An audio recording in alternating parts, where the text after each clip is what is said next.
1, 0. All engine running.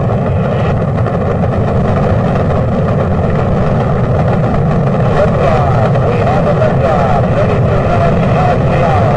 Liftoff on Apollo 11.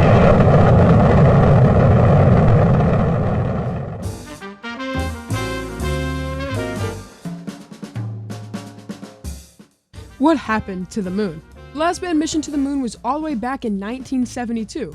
So why haven't we returned? Why haven't we sent anything back since then? And will we ever return? Well, the simple answer is yes. But space travel is extremely expensive.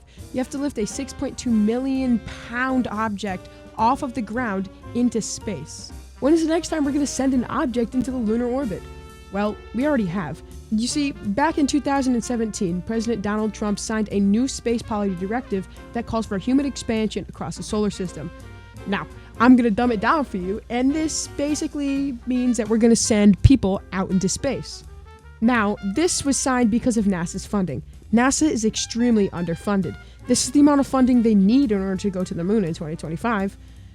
And this is the amount they had in 2019. Yeah, that's not a lot.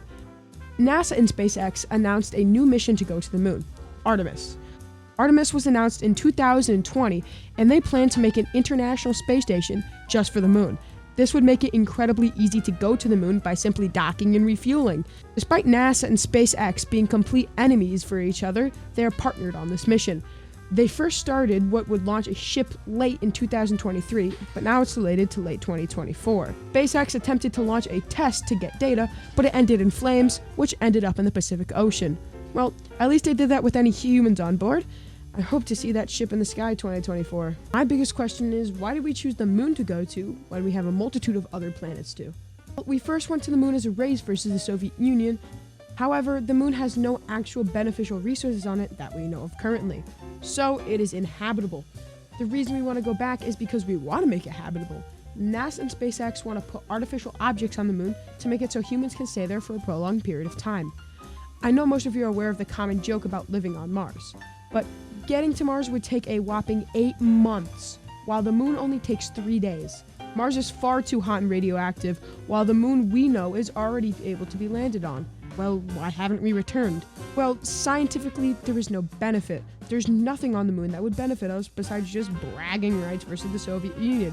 But we got those a long time ago anyways. But because of Apollo 11, we've gotten many great things. For example, from Apollo 11, believe it or not, we got freeze-dried foods.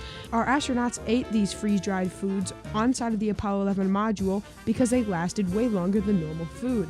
And now it's in commercial use all over the world.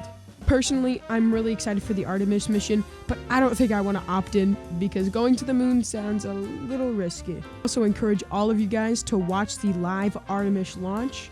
I'm not sure when it's going to take place because NASA loves hiding things from us, but always stay tuned on NASA's page to find out for more.